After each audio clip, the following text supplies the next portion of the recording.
My name is Neil Patel, and I help companies generate more revenue through digital marketing. Entrepreneur Magazine said I was the #1 marketer in the world, and they also said I created one of the 100 most brilliant companies. I started my first website at the age of 16. I took all the money that I earned from working at an amusement park, and I paid a marketing firm. The marketing firm provided no results, and I quickly learned that I wasn't alone. Out of my frustration and from being broke, I had no choice but to learn marketing. My first client was a power supply manufacturer. I helped them generate another $25 million in sales, and from that point, I realized the power of marketing. I helped everyone that I could, and I built my reputation by being honest and over-delivering. I've helped companies like Google, NBC, Viacom, General Motors, eBay, but nothing's more satisfying than helping small business owners succeed. I founded 4 multi-million-dollar companies, and I've learned all the mistakes that you should avoid. I've written about them on Forbes, Entrepreneur, Inc., Fast Company, and even on my own blogs. It's so awesome to know that colleges from all around the world are teaching my material in their classroom. Over the years, I've received awards from the President of the United States, the House of Representatives, and the United Nations. People believe marketing is expensive and difficult. Fortunately, that's not true. There is a formula. Even if you don't have a technical bone in your body, you can get results. And my mission is to share this formula with you.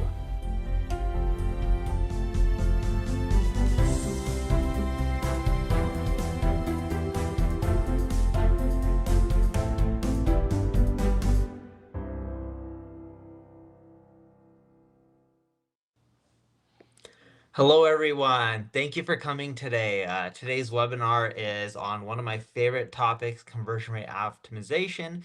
We're going to be talking about going from average to amazing. Lessons learned from optimizing 3,000 plus landing pages.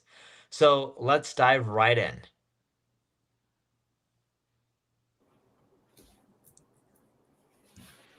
My name is Neil Patel. I'm the co-founder of NP Digital. We're a global ad agency. Along with me today, I have Aubrey and Kyle. Aubrey, do you want to give a quick introduction of yourself? And then Kyle, you can do the same. Sure. Hi, everyone. I'm Aubrey Maloney. I'm the UX lead for the NP Excel SMB division of NP Digital. Happy to be here.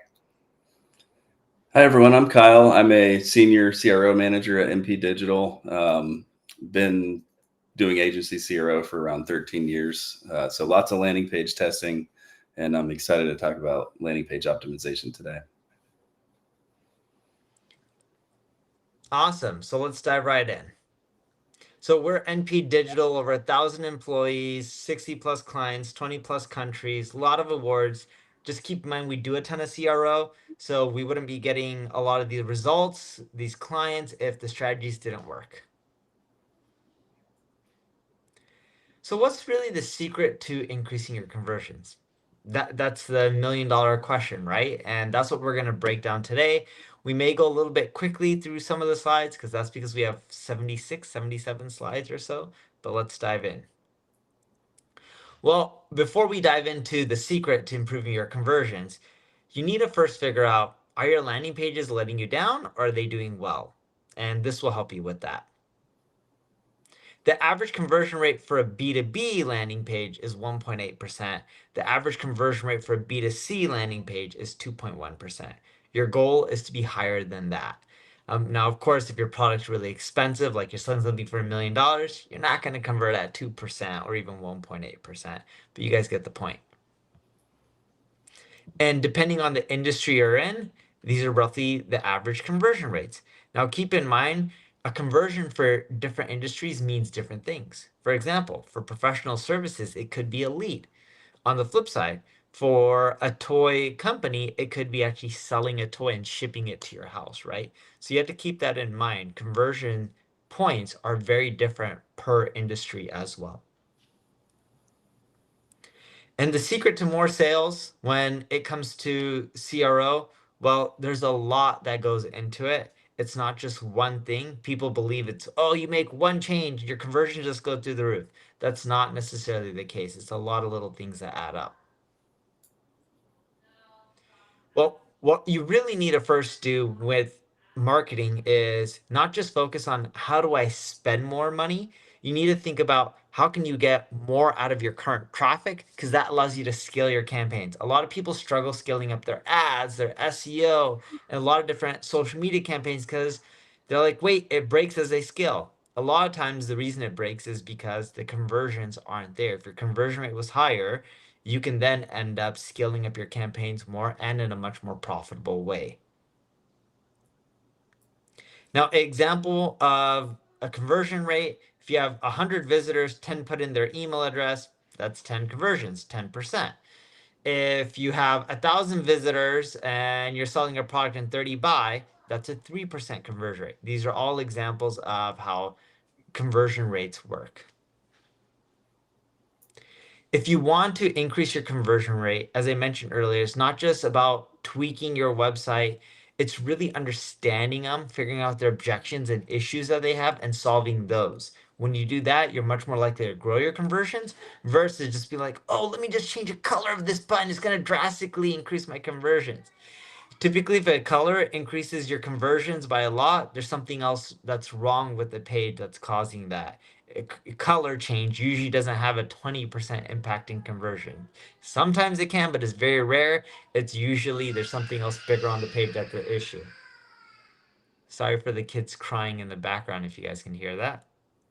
So what's the difference between CRO and UX design? Well, conversion rate optimization and UX do go hand in hand. User experience involves a lot of the elements that improve conversions, such as increasing or reducing site load time, right? So the faster your website loads, the better off you are. A lot of user experience elements can increase conversions, but there are differences. A lot of times with conversion rate optimization, it's about figuring out what issues people have, solving them, and then optimizing and fixing those. And here are some UX elements with the highest impact on conversions, from page load to mobile optimization. Although websites these days are responsive, having clear value propositions, answering people's objections above the fold, all these things can really help boost your conversion rate. Now, the other thing that I want you guys to keep in mind is, when you're trying to boost your conversions, a small increase in conversions can have a massive impact in profit. For example, if you're spending money to acquire a customer, but you get a 10% lift in conversions, a lot of times you've now just saved money on acquiring a customer from an ad perspective, and a lot of that money drives to the bottom line. And look, the way you need to think about it is more conversions equal better ROI, right? So there's a lot of fixed costs and variable costs. If your fixed costs are staying the same, which they do, but your variable costs start going down because you've optimized your conversions, what you'll find is you can end up generating a lot more revenue. All right, so let's talk about some of the fundamentals of CRO.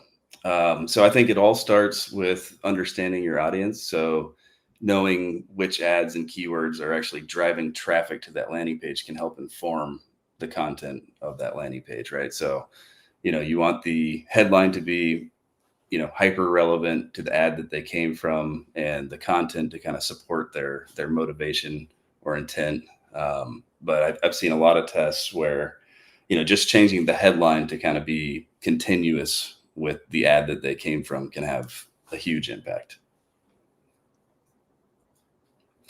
Another key element of conversion is calls to action. So in this particular slide, we're talking about a single call to action, which is critical. If you have several different objectives, sometimes that can distract visitors and they're not sure where to actually continue.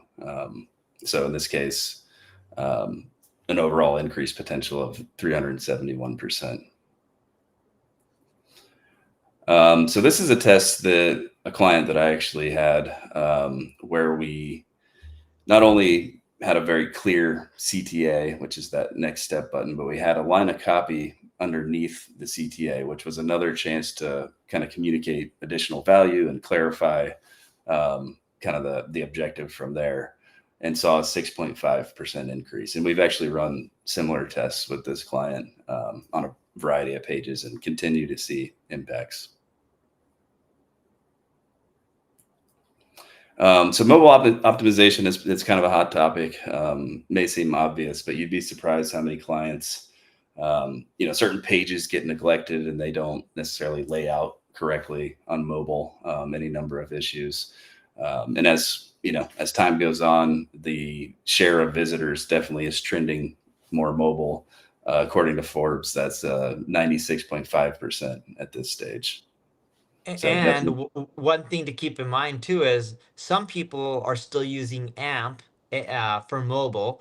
And what you'll find is AMP will take away a lot of your call to actions as well. So you got to figure out how to put them back in so you can get the mobile conversions.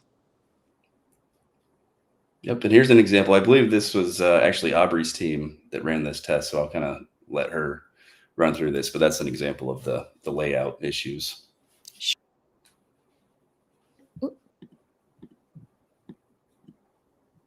Can you guys hear me? Yeah. Okay, sorry about that. By improving the scaling for Kier's product listing page for mobile devices, we just enhanced the visibility of that view detail CTAs and really streamlined user focus towards product pages. And then this adjustment led to a 21% increase in conversion rates, just really demonstrating the impact of mobile optimization on site usage and conversion metrics. Yeah, that's a substantial lift there with what, could be considered kind of a smaller change. I mean, there's a lot changing, but it's not like a whole page change. Yeah. So here's kind of some of the hot mobile issues that we see a lot. Visual misalignment, which we talked about. Sometimes, navigation or even functionality tabs, things like that don't necessarily lay out correctly on mobile, which can actually prevent them from progressing through the funnel. Broken CTAs, where, for example, the button's actually too small on mobile. A lot of times I see this a lot where images and icons get stretched out. They don't scale correctly, which just, display issues actually detract from credibility at that point. And then font sizes too is kind of a tricky one to make sure that everything is legible on smaller screens. And then mobile, obviously, potentially a different intent to where you may not need as much content or need certain content that you don't need on desktop. So kind of one of the key elements of testing is the ability to iterate and kind of home in on certain elements. So for example, you can kind of test your way into figuring out which value props and kind of messaging resonates, or even which kind of imagery your prospects like to see. So it's absolutely critical for taking an existing design and really kind of fine tuning it. The concept of A/B testing is relatively simple. You're usually using a testing platform, which what that does is randomly samples traffic between the two variants, the control and the variant that includes the change or the independent variable. And because they're randomly sampled, you can control for seasonality and other external factors and kind of get a good signal as far as whether that change actually caused the impact or not. So if there is a statistically significant difference, then you can say that the independent variable actually caused that. And on your end, if you have a lot of conversions and generate a ton of revenue and you don't want to test all your traffic, you don't have to. You can do a test with 10% of your traffic, 100%, 50%, 3%. You can literally pick. If you don't have tons of conversions, you're going to have to use 100% of your traffic. But again, if you have a lot, you can start smaller, and if it starts working out, just, let it rip to 100% of your traffic. Yep, see that a lot. It's a good way to reduce risk for, if it's a pretty wild idea, you might want to reduce the traffic allocation. So at this point, 70% of marketers are invested or believe in A/B testing. And I think this is an interesting one because it's still continuing to grow. Like I feel like there's still room to kind of get A/B testing baked into the normal process of product managers or website managers and things like that. So I think there's still growth here, but it's more common than it's ever been, which is good. If you do find a winning variation, you should really strive to get that implemented as soon as possible, because you don't want to leave revenue on the table. So if you can hard code the changes, the winning variant, that's ideal. If not, a little tip is that using the testing platform, a lot of times you can push 100% of traffic to that winning variant if there's limited dev resources or something of the like. But in general, you don't want to necessarily leave money on the table, so to speak. So this is actually something we run into quite a bit with clients, is trying to figure out how to get these things implemented. All right, let's identify some core CRO strategies as well as some factors that can contribute to harming your conversion rates. First, poor form design leads to user fatigue and frustration, causes mistakes or abandonment. But in contrast, good design principles make forms easier to use, to complete by avoiding unnecessary details and confusion, helping users stay engaged and complete the form efficiently. So form field reduction is really ground zero for bottom of funnel conversion optimization. One key principle is less is more. Reducing form fields is a fundamental tactic for boosting conversion. This approach really requires just minimal effort and resources while offering significant potential gains. When optimizing forms, just questions of the necessity of each field. Is phone, fax, or address information truly needed? And focus on asking only what's relevant to really streamline that user experience and enhance those conversions. Household name, David Ogilvy once said, on average, 5 times as many people read the headlines as read the body copy. So when you have written your headline, you have spent 80 cents out of your dollar. This just really underscores the crucial role of a compelling headline in capturing attention and driving engagement. Obvious changes to headlines and imagery are effective, but small tweaks can also make a big impact. Adding the word now in this example to a blog title boosted conversion rates by 120%. And again, it just highlights how even subtle changes like creating a sense of urgency and intent in the language you're using can significantly enhance that effectiveness of your headlines. Creating a sense of urgency on product pages can really drive action and boost conversions as well. Highlighting key offers such as free shipping, limited stock, and buy one, get one can significantly increase the likelihood that visitors are going to perform an action, such as add to cart or complete their purchase. So emphasizing these elements effectively prompts customers to act more quickly. Another method for building a sense of urgency is highlighting limited availability of an offering or product. In this example, adding a site-wide banner highlighting limited availability and a call to action to join now really impacted and boosted engagement. This simple change led to a 32% increase in consultation requests and improved average session duration by 10%, just demonstrating again that power of urgency in driving user action and enhancing those site metrics. Adding a countdown can also really build a sense of urgency on landing pages, also in the cart or checkout or on contact and sign up pages. Countdown timers prompt that quick action by highlighting this limited time opportunity and really kind of boosts motivation through that sense of FOMO, that fear of missing out. Encouraging, again, just swift decision making and kind of instinctive choices. In this example, the Musician's Guide increased sales by 332% by adding that countdown. Now, color psychology plays a role in conversions. For instance, red is often associated with urgency in Western cultures. And there is about 62 to 90% of product assessment is being based on color alone. So using color effectively, such as for button styling, can impact users' decisions. Now, while there isn't a one-size-fits-all perfect color, thoughtful color choices ensure primary buttons are going to stand out and drive conversions. Now, in this example, HubSpot pretty infamously tested a red CTA instead of a green CTA and did see a 21% uplift in CTA engagement. So like Neil said at the top of the webinar, it's possible to have an impact. It's just usually a signal that there are other things that could be improved as well. So I just wanted to add, I've seen the red button test a few times, and it goes against every grain of my assumption that would win, but I have seen it happen in other instances too, which is kind of interesting. Now, personalization or targeted marketing involves tailoring experiences based on individual customer attributes. According to Ad Age, 1/3 of marketers view personalization as one of the most crucial capabilities for the future, highlighting that it's growing in importance and enhancing customer engagement and driving conversions. So as you can see, 73% of consumers prefer brands that offer personalized shopping experiences.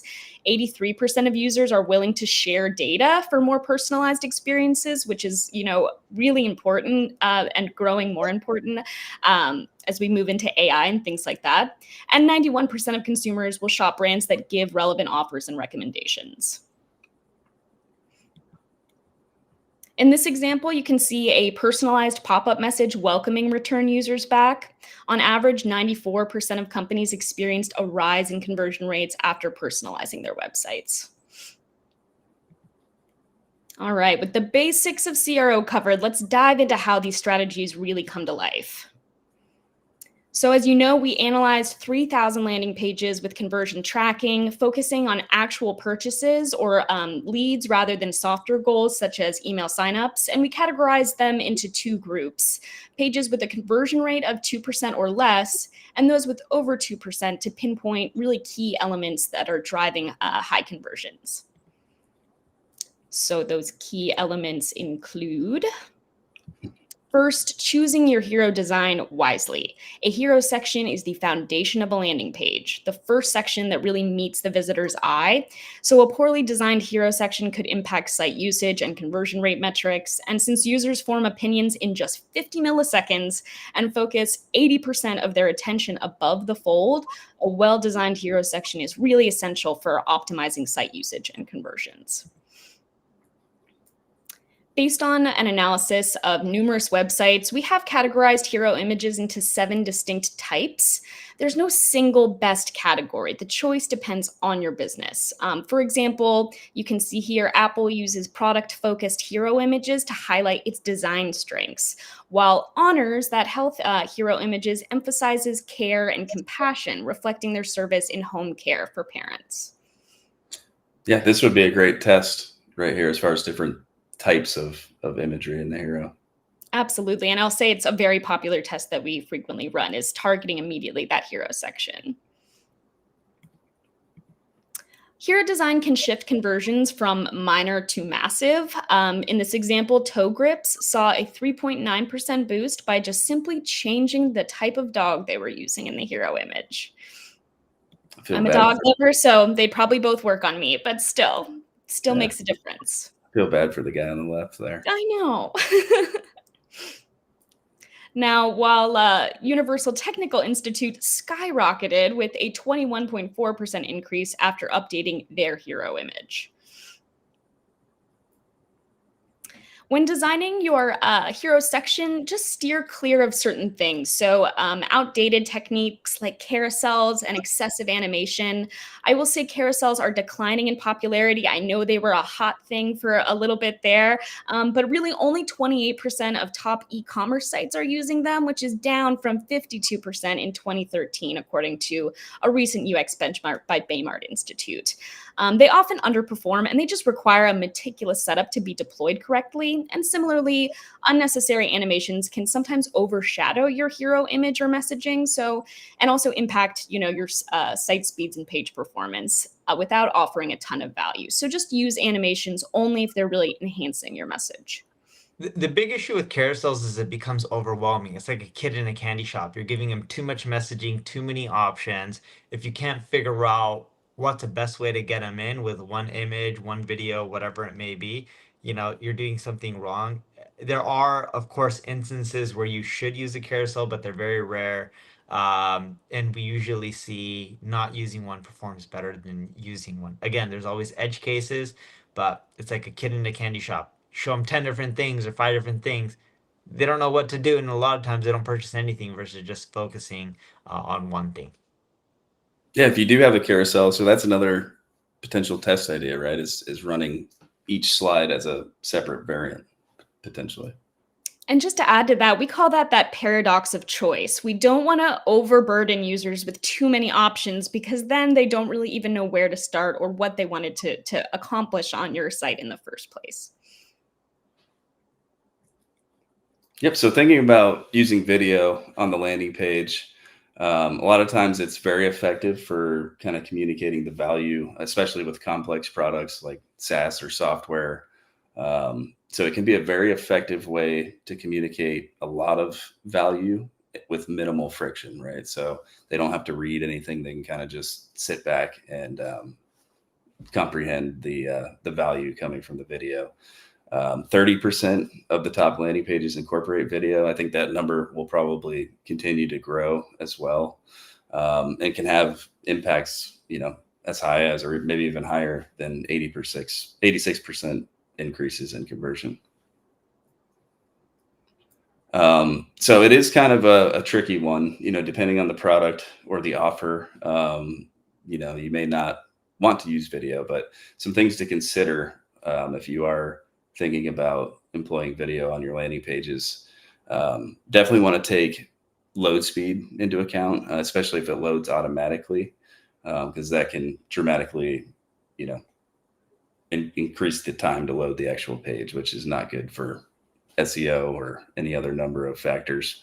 Another thing is that is the video going to be distracting from the objective, right? Especially if you have an older audience and an autoplay video, that may actually be more disorienting than helpful in that case. And then another thing to consider is the video length, right? So really the length of the video should be proportional to the complexity of the product or the USP at that point. So a long video could actually increase friction. So it's something to keep in mind. So this is an example of where, you don't necessarily need video for every experience. So, for the mobile site, for example, if you have a background hero video, you may not want to run that on mobile, but on desktop, it may make more sense because they're probably somewhere with a potentially a better connection. You can see it, you can see the whole video. So something to consider is that you don't, have to use video across every device or experience.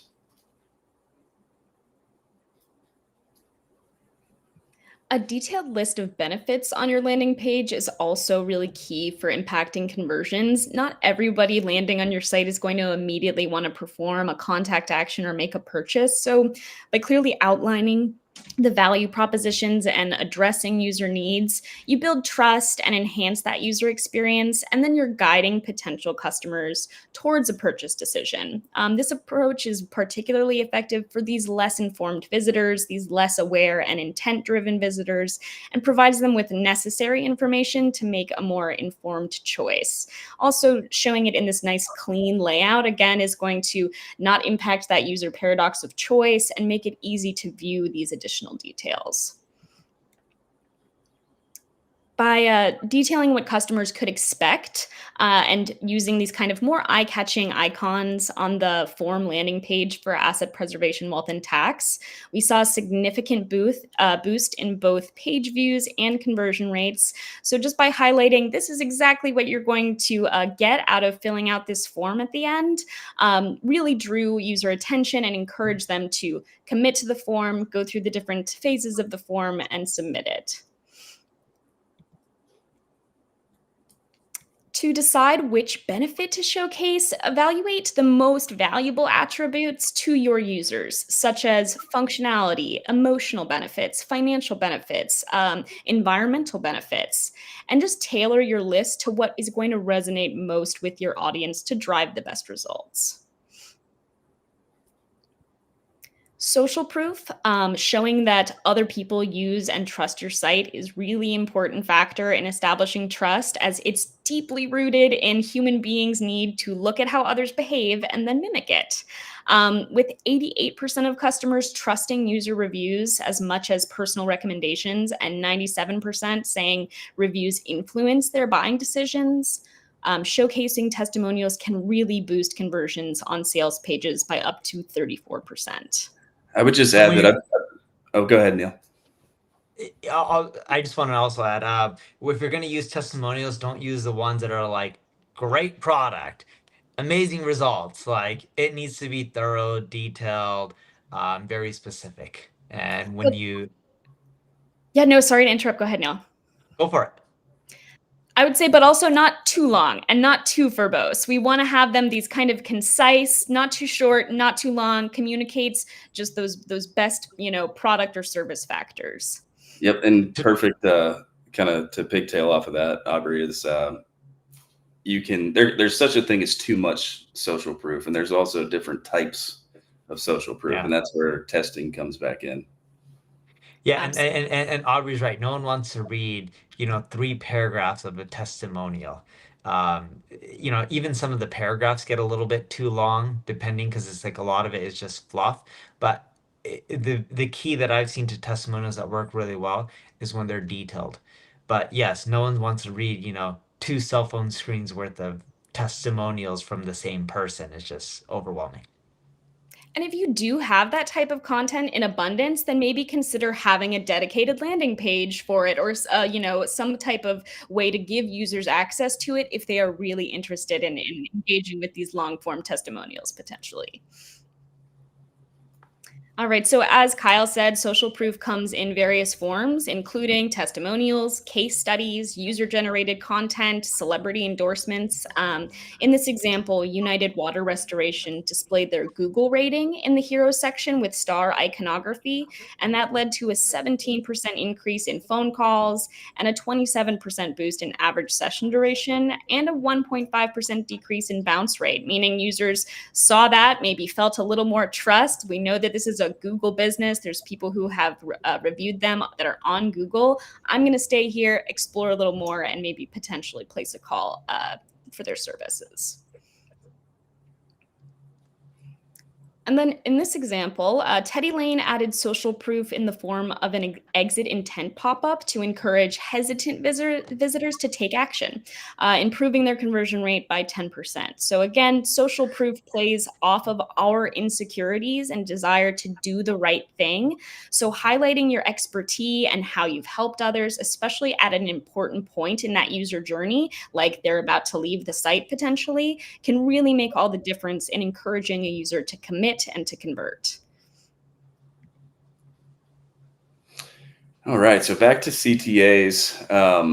The idea here is that you want your calls to action to be very specific and really to kind of support the value exchange, the offer.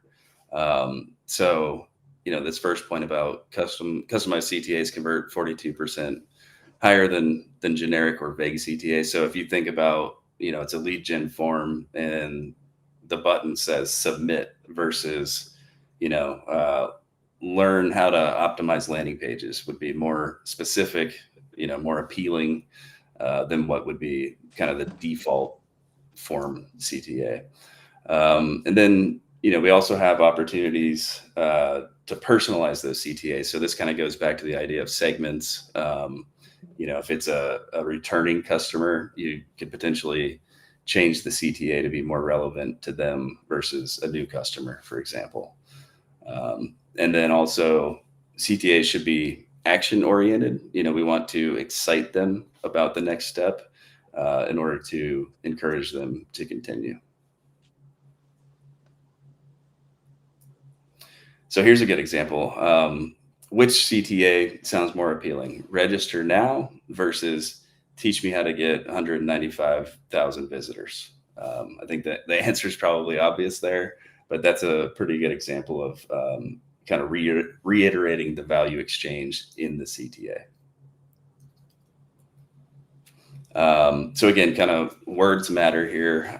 In this case, we have on the left a list of college programs, and kind of the call to action associated with each of those is request info, which sounds like zero fun. Obviously there's going to be a long form that requires quite a bit of information versus kind of, being clear as far as the next step. So that link probably just takes them to the school site, right? So if we're clear and we change those buttons to say, visit school's website, that's going to better set expectations. And ultimately it did improve engagement, 22% click-through rate increase there. So this kind of goes back to the post CTA idea where you can, around the actual call to action button, you have opportunities to communicate additional value above or below. In this example, it's actually above, where you can kind of reiterate value and clarify subsequent steps and better prepare them to take that next step, which in this case was a 26% increase for the portfolio reviews. Another kind of aspect to this test was including this secondary text link, right? So in that case, we're kind of appeasing less motivated prospects. So we give them a way to stay in the funnel if they still aren't ready to actually commit to the primary objective.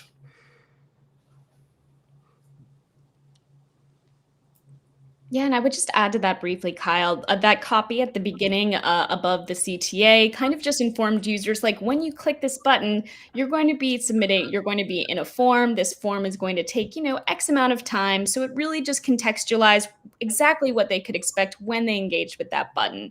And then, like you said, provided a pathway for users who maybe weren't that intent driven, weren't ready to engage in a 5 to 10 minute survey or form, but still wanted to contact. So it really was a two-pronged approach to speak to both of those different audiences and different intent levels. All right, so looking at high quality imagery and clear, compelling language in the hero section are also very crucial for capturing attention and just conveying your page's value. Using sharp, relevant images with text overlays to effectively communicate the benefits and solutions you offer, and ensuring visitors understand why your product or service is the best choice is going to just really help, again, clarify who you are and what you're offering immediately upon users coming to your site.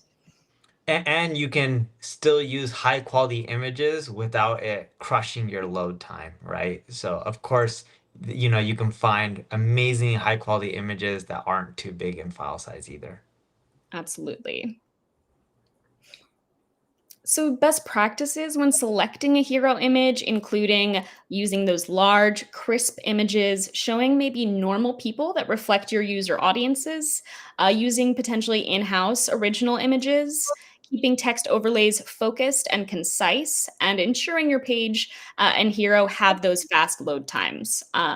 Things to avoid include using small or grainy, blurry images, just showing unrealistic or picture perfect models, using cheesy or just really low quality stock imagery, or overloading your hero section and imagery with too much copy and having a busy hero section that just impacts load times and is overburdening the user with too much information.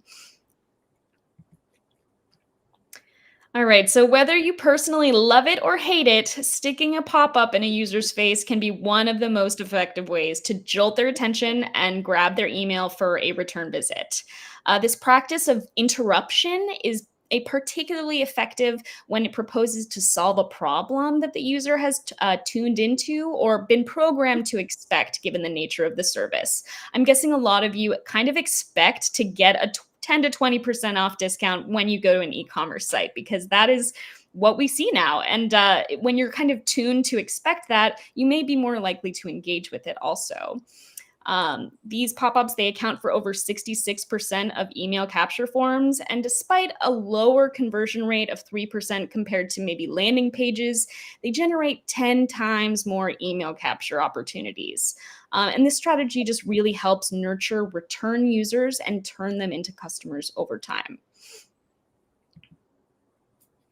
Now, creating a welcoming pop-up experience is important for maximizing the effectiveness of these pop-ups. The best performing pop-ups are visitor-focused.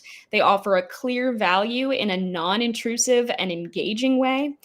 So in our example, the test variant effectively highlighted that 10% discount and provided a clear CTA. And by simplifying the form to only request an email, Smarty Had a Party saw a 194% increase in conversions. And again, just really demonstrates how thoughtful design and presentation can significantly boost up that performance. Yeah, that's a good example there and a huge lift. Absolutely, yeah. So crafting a captivating email capture form is also essential for users actually engaging with it. So key best practices just include keeping the form concise, ideally 4 fields or fewer, ensuring it stands out with an eye-catching design or an imagery that aligns with your website, and incorporating compelling CTAs that offer clear values such as discounts, free shipping, quality content, and just making it the effort the user has to put out to fill out that pop-up worthwhile for them and enhancing that overall conversion rate. All right, so here's a big one. So this is the idea of using multiple payment options aside from what might be your default e-commerce checkout process.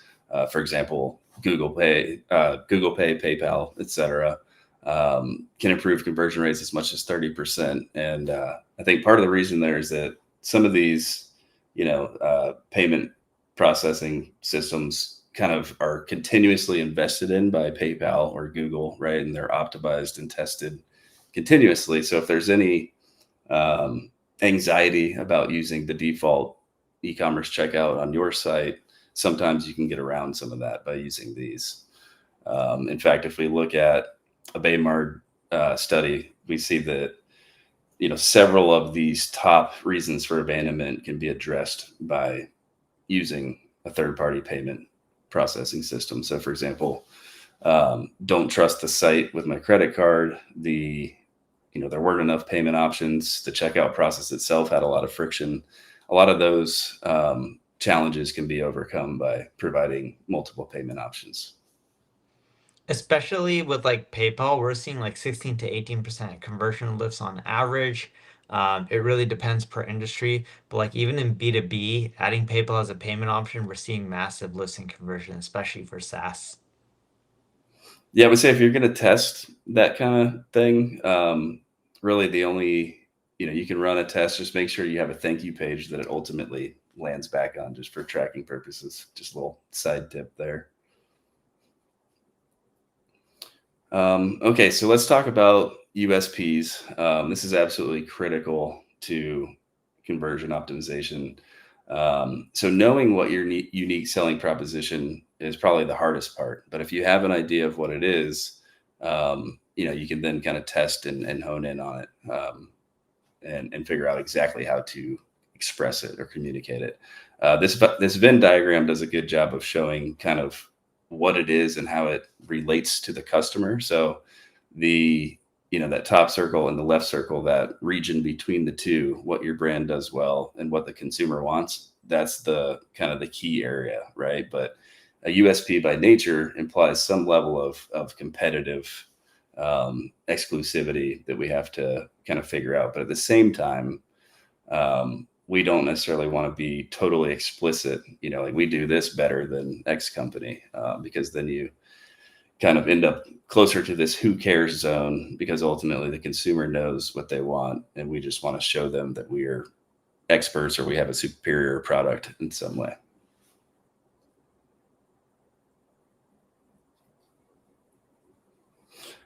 So I think, as far as understanding your USP, I think then it comes to how do we kind of home in on certain aspects of that USP that are particularly resonant, right? So if one element of your USP is the speed at which so if you're sending money online, send money fast online, for example. So the speed is an aspect of your USP, right? But there's other potential elements of that USP that we want to figure out, what is the lever, right? So you can kind of test your way into those things and figure out exactly how to express your USP, but you would need to do that in a location on the page that is very obvious and very clear in order to get a good signal from testing. So that's your H1s, H2s, and really just kind of above the fold content. And as long as you aren't running any other tests at that time, you can get a pretty good idea of what resonates with your customers. Yeah, in this example, Kyle, on the Dr. Cami Haas Supermouth landing page, we highlighted 3 key USPs. So making brushing fun, providing effective oral care for all life stages, and offering scientifically backed products. So we implemented these in these really benefit-driven headers and aligned, with consumer needs, clearly differentiated Supermouth from their competitors, and kind of underscored overall what they do best throughout the page with use of these headers. You can likely tell from this presentation that statistics are also a really powerful way of communicating performance and validating these unique selling points. Transparently sharing success metrics can significantly impact user perceptions, engagement, and ultimately conversions by highlighting just measurable business achievements. In this example, Kenzai increased conversions by a staggering 300%. And additionally, users exposed to this variant viewed 32% more pages and spent 45 seconds longer on the site. So just demonstrating how impactful statistics can be in reinforcing your unique selling propositions and enhancing user engagement is really good. Yeah, and stats are something that if you're in B2B, you should definitely have. B2C, it helps too, but for B2B, you definitely need the stats on the page, especially if it's for high ticket items.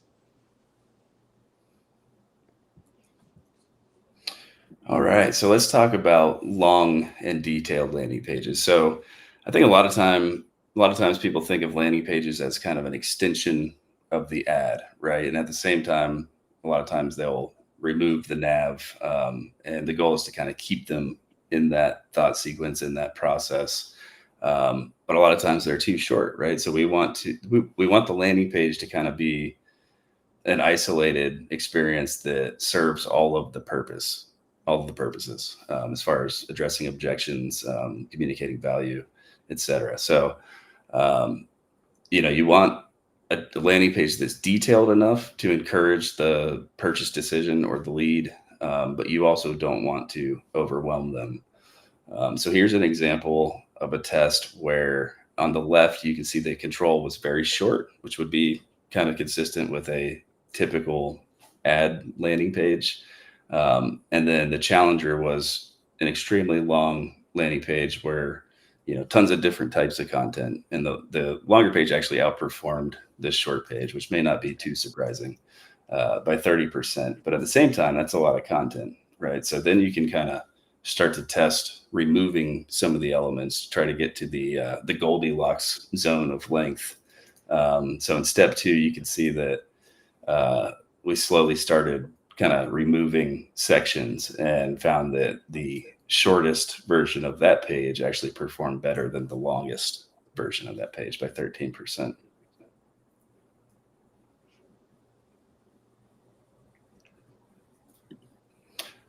Something to think about as you're crafting landing pages, long landing pages in particular, is the AIDA formula. So that's attention, interest, desire, and action. So, as far as attention, we want to grab their attention immediately, keep them on the page instead of hitting the back button, going back to search results or whatever. And then keeping interest. So the content itself needs to be engaging. We need to explain how it addresses their particular pain points to kind of keep them in the conversation. And then desire. So making sure that we are meeting their desire with, communicating the appeal of the product or service. Testimonials come in here, various uses of that product, comparison matrices and things like that. Will kind of address, what they want basically. And then action. Of course, we need to have a very clear action on a landing page that, especially the longer it is, the harder that might be to keep the objective singular and clear, right? So there may be several instances of a, buy now button, but at least it's the same objective throughout the page. And that's where pricing info and payment options also come in. So on a homepage template for designed for the Center for Healing Arts and Sciences, we featured multiple strategic conversion elements. So by integrating, I'm sorry, it's super small, but by integrating, CTAs that are positioned throughout the page to follow the user scroll, including key unique value propositions, social proof, trust building content, and detailed service listings, the template offers just multiple conversion opportunities while also effectively educating visitors on business differentiators, benefits, and additional offerings like blog articles. I think a lot of people think that UX and CRO fully butt heads with SEO, and having content on your site that is going to be beneficial for Google, things like that. But really, you can be strategic and make these things work in tandem to, again, just effectively communicate, get your SEO value while improving conversion rates and that user experience. Cool. So if you need help with your conversion rate optimization or CRO or generative engine optimization, we pretty much do it all. Scan the QR code and you'll end up being taken to a landing page and you can fill out your information. What's funny is what we're doing here with that QR code is a form of conversion rate optimization. For example, if you scan the QR code with your phone, literally, it'll take you to a website, and in a bit what you'll see is on the screen here a list of not a list, but more so a count of all the people that are starting to scan it. So you'll start seeing big numbers like 10, 20, 50, 80, 100, and they'll come in chunks, all because even things outside of your web page you can optimize for conversion rate optimization, and a lot of people tend to not do that.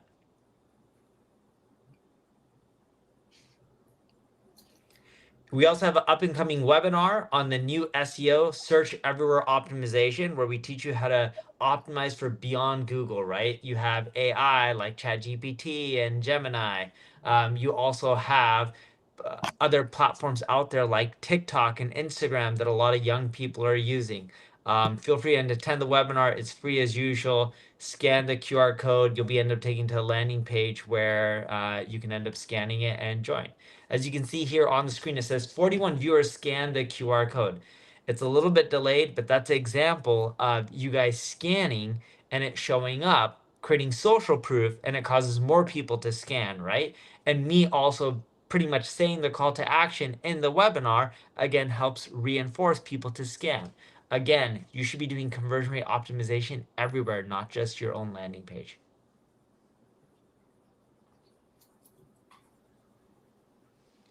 So awesome. Let's get into some Q&A.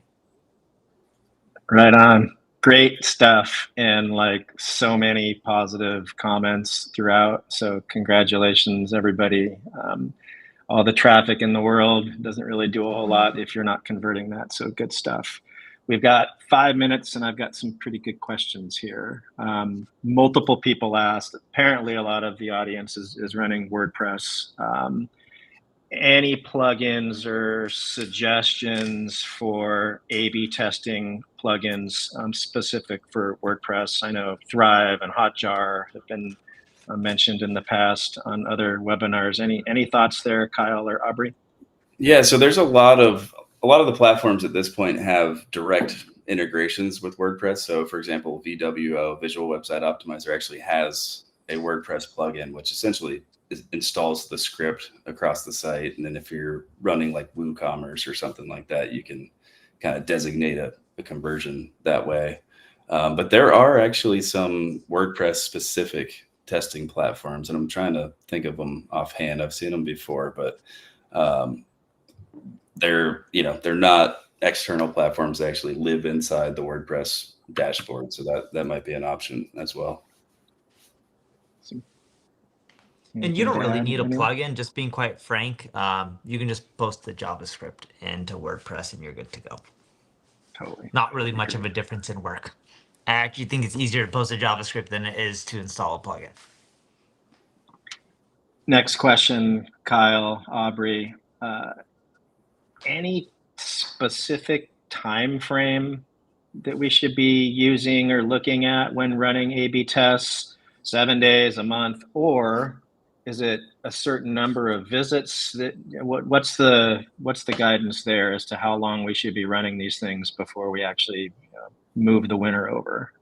I would say statistically, it's based on your sample size, which there are calculators that will, you can kind of project what that time frame might be based on current traffic, current conversion rate, and what your expected lift might be.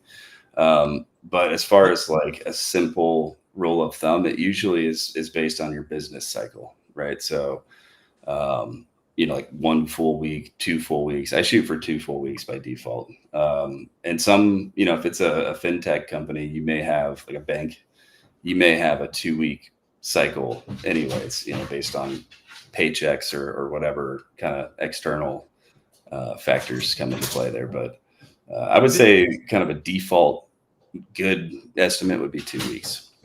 And there's also an A/B testing calculator at neilpatel.com. Just click on the tool section, go to A/B testing calculator, put in your information, and it'll give you guidance. Boom. All right, Kyle, Aubrey, avoid carousels altogether, or just specifically in the hero area? There was a couple questions about that. I think carousels are a safe thing to have on your site, especially for testimonials, imagery galleries, things like that. I do say caution against making anything auto-rotate. Users like to have a sense of control, having left and right directional arrows or scroll indicator dots, some form of feature that allows the user to control the way a carousel scrolls. Again, whatever that carousel container is presenting, but avoid auto rotations. But I don't know, Kyle, if you want to add to that. I do think generally, though, carousels for testimonials, other content on the page is fairly safe. Yeah, I think in some cases on mobile, especially, it can be effective. If you're scrolling through certain features and things like that. But I like what you said, Aubrey, as far as avoid the ones that are auto scroll in favor of the ones that make sense just for browsing content manually. Cool. Awesome. Well, there were a couple of, go ahead, for Neil. it, Colin. I was just another one that came up quite a bit here is what location on the page is the best? We talked a lot about testimonials. Like, is there a spot on the page that's best for a testimonial? Is it above the fold, below the fold? Any insights there? It's a good question, really. It's very dependent, I think, on the type of testimonials you have. If you're using Google, things like this. A common method I like to test is doing a snapshot of like, hey, we have a 4.5 rating out of 500 testimonials, and then linking that, anchoring that anchor link to a lower position on the page where full testimonials are featured, or case studies, or whatever that social proof may be. But technically not usually having it within the first or second fold. I don't know, Kyle, what would you say? It's kind unless it also depends on the person. So if you're selling a beauty product and it's Scarlett Johansson, or pick a random celebrity that's super popular, like an A-list, above the fold testimonial from them probably will boost conversion rates, right? But it really depends on the scenario. There's no exact approach, but Aubrey's right. In most cases, it's not above the fold. Last one, because we're short on time and it's related. Any data on video versus text when it comes to social proof and some of the stuff that we're talking about here? So I would go for go it. ahead, Neil. I was Go going to for say, it. so I like that question. And typically what I've found when testing video is that you still want to have your key value points in static. You know what I mean? So you kind of need both if you use video, but figuring out how much of each, I think, is where testing comes in. Awesome. Cool. Awesome, everyone. Thank you very much for attending. And if you need help with your marketing, check out npdigital.com. Take care. Thanks, everyone. My name is Neil Patel, and I help companies generate more revenue through digital marketing. Entrepreneur Magazine said I was the #1 marketer in the world, and they also said I created one of the 100 most brilliant companies. I started my first website at the age of 16. I took all the money that I earned from working at an amusement park, and I paid a marketing firm. The marketing firm provided no results, and I quickly learned that I wasn't alone. Out of my frustration and from being broke, I had no choice but to learn marketing. My first client was a power supply manufacturer. I helped them generate another $25 million in sales, and from that point, I realized the power of marketing. I helped everyone that I could, and I built my reputation by being honest and over-delivering. I've helped companies like Google, NBC, Viacom, General Motors, eBay, but nothing's more satisfying than helping small business owners succeed. I founded 4 multi-million-dollar companies, and I've learned all the mistakes that you should avoid. I've written about them on Forbes, Entrepreneur, Inc., Fast Company, and even on my own blogs. It's so awesome to know that colleges from all around the world are teaching my material in their classroom. Over the years, I've received awards from the President of the United States, the House of Representatives, and the United Nations. People believe marketing is expensive and difficult. Fortunately, that's not true. There is a formula. Even if you don't have a technical bone in your body, you can get results. And my mission is to share this formula with you.